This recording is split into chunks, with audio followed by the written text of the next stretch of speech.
there have been rumors circling, pero sabi ko nga hanggang ngayon wala pa rin po.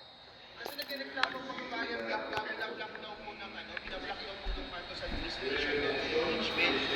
Because daw parang nakinig daw po yung majority daw dun sa BBM na wag daw i-push yung impeachment. What's your comment on that po? Kasi parang sinasabi ko ng mga bayan, black na parang binablock daw po ng Hindi naman po totoo 'yun na binablock ng pangulo. Pero yung sa pangulo naman po, kapos sa oras, saka sabi nga niya, parang hindi na naangkop na magkaroon pa ng impeachment. 'Yun naman po yung statement ng pangulo.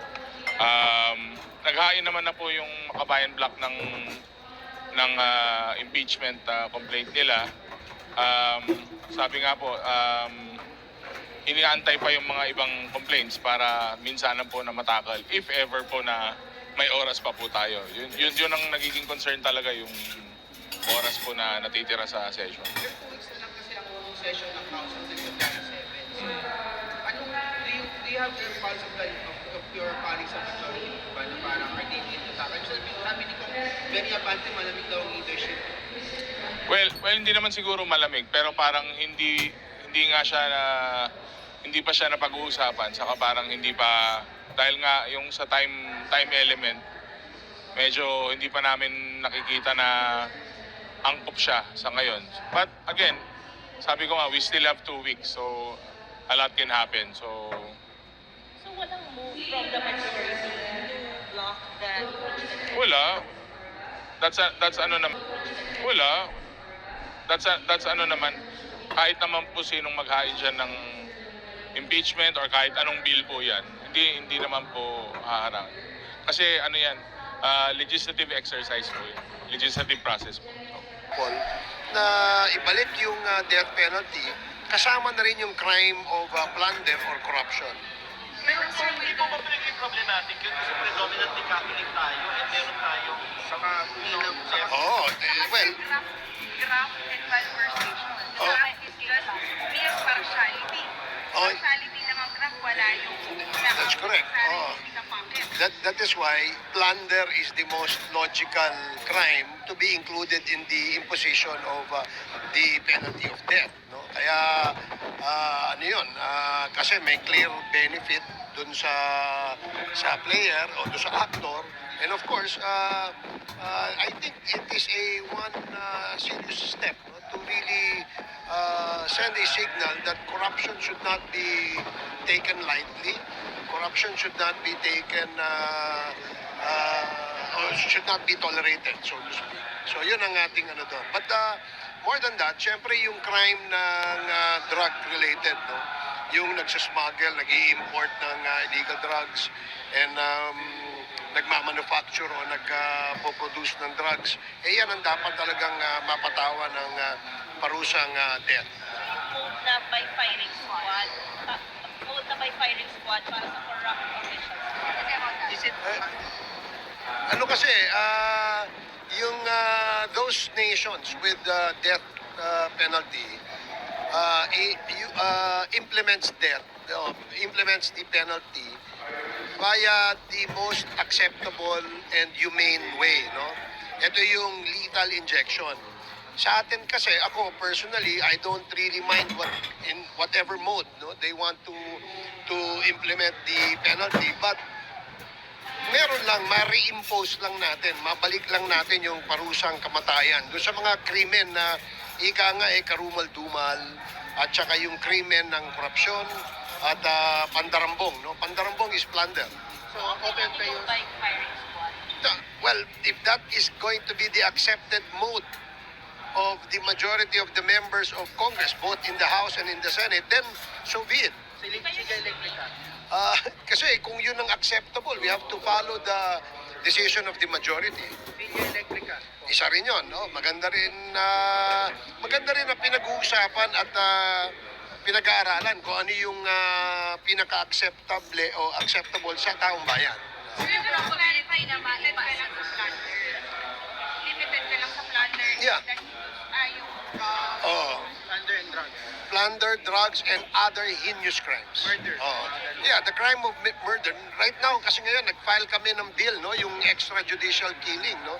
And we're in the process of really discussing this in the committee so we can really define what extrajudicial killing means vis-a-vis or in comparison to the crime of murder. Pag-asa pa ba ito under the 19th Congress? Well, we're hoping na mapasa itong mga to sa 19th Congress. Kung hindi man, sana ma-refile ito sa susunod na Kongreso. Sir, yung bill nyo ba, konting details, ano po yung outcome ng hearing kanina sa EJK? Oh, maganda because we consulted the different sectors from several resource persons. Sang-ayon sila no na magkaroon ng extrajudicial killing o batas no against the extrajudicial killing na kung saan ay dinefine nila kung ano yung pagkakaiba nung krimen na murder at saka yung krimen ng extrajudicial killings. Nasa proseso pa rin kami ng pagdedebate, pagde-deliberate dito. Sir, si Grijaldo, nilipat na. Oh, I was told, no, kanina umaga, 9 o'clock, he was brought to Station 6 of the Quezon City Police. Yeah. Kung kasi yung kay Grijaldo kasi, parang ang dating kasi nung iba, well, hanggang ngayon may mga sumusuporta pa rin kay Grijaldo. I mean, sa social media parang, binabreakdown pa rin kayo sa social media doon kay Grijaldo. So what's your, ano po yung mga susunod na steps niyo kay Grijaldo? Kasi hanggang ngayon parang hindi pa rin siya talagang magsasalita unless na, hindi siya talagang magsasalita sa inyo. Well, alam nyo, karapatan niya yun. Kung ayaw niya magsalita, ayaw niya mag-participate, karapatan niya yun. Hindi naman namin siya pipilitin. But you know, we will exert all efforts to extract information from him. Kung natatandaan nyo, kahapon, tinatanong siya, doon sa yung mga tanong na itinanong sa kanya ay related dun sa kanyang statement sa Senado. Yung related sa kanyang affidavit na sinubmit sa Senado, wala naman. We didn't go outside of the affidavit no, na sinubmit naman niya. Ayaw pa rin niya sumagot. No? What does that tell us? To us, majority members of the committee, may tinatago siyang tinatago siya at hindi siya nagsasabi ng katotohanan. Kaya nga ganun ang aming pananaw. Kung hindi siya talaga magko-cooperate at hindi magsasabi ng katotohanan, talagang lumalabas na pinalalakas lang niya yung paniwala ng marami na siya ay nagsisinungaling at ang kanyang motibo ay siraan ang mga membro, lalong-lalo yung dalawang chairman ng Quad Committee. Sir, on the impeachment, may allegation from some lawmakers sa Kabayan Blocks, yun daw delay sa pagproseso Pigilan at daw. pag-initiate ng impeachment process dito sa House ay dahil sa interference daw ng Pangulo through his statements. I cannot answer that. I really don't have any idea about that. And in fact, ang alam namin, nasa office pa rin ng SecGen eh. Walang interference ang Pangulo. I believe walang interference eh. Wala eh. Hindi ako naniniwala may interference. Sir, sa mga ilang hearings pa po bago makonclude yung committee report nitong file? Hindi pa namin masabi kasi marami nang gustong magsalita, maraming gustong humarap. So bibigyan namin sila ng pagkakataon. Kahapon sana, meron kaming isang witness na hindi lang natuloy. For some reason, bakit hindi natuloy, hindi ko alam. Pero kahapon, kagabi, kung na-monitor ninyo, merong nagpahayag no, ng kanilang, ang tawag nila ay payatas killing. There were 100 allegedly drug personalities na namatay, no? At sabi nila ay pinatay, no? Hindi pa natin napapag-usapan yun if that is pinatay, no? Hindi pa natin napapag-usapan yun if that is true. It will appear that Payatas is not just a dump site but also a killing fields, no? Parang ganun yung nangyari. Ang true po na yung isang political party dito sa House ay mas nais to go with impeachment after the election. Ayan, di ko alam. Baka wala na kasi ako niyan. Di ko na rin maalala kung anong ko dyan. But I don't know if that is the direction of the leadership. But as far as I speak to you now, wala kaming pinag-uusapan tungkol dyan. sa Quadcom na lang, I mean, ilang weeks na lang matatapos na yung session meeting. You only have 2 weeks and then campaign period na. You said na you're aiming to finish the Quadcom before the 19th session, the 19th Congress ends. So, ilan pa po bang weeks or months ang itatagal ng Quadcom, or are we looking na matapos ito either before matapos yung 19th Congress? Ang 19th Congress will end in June 13 di ba? So siguro kung meron pa rin kaming panahon para mag-conduct pa rin ng hearing sa Quad Committee, we will do that until this Congress ends in June this year.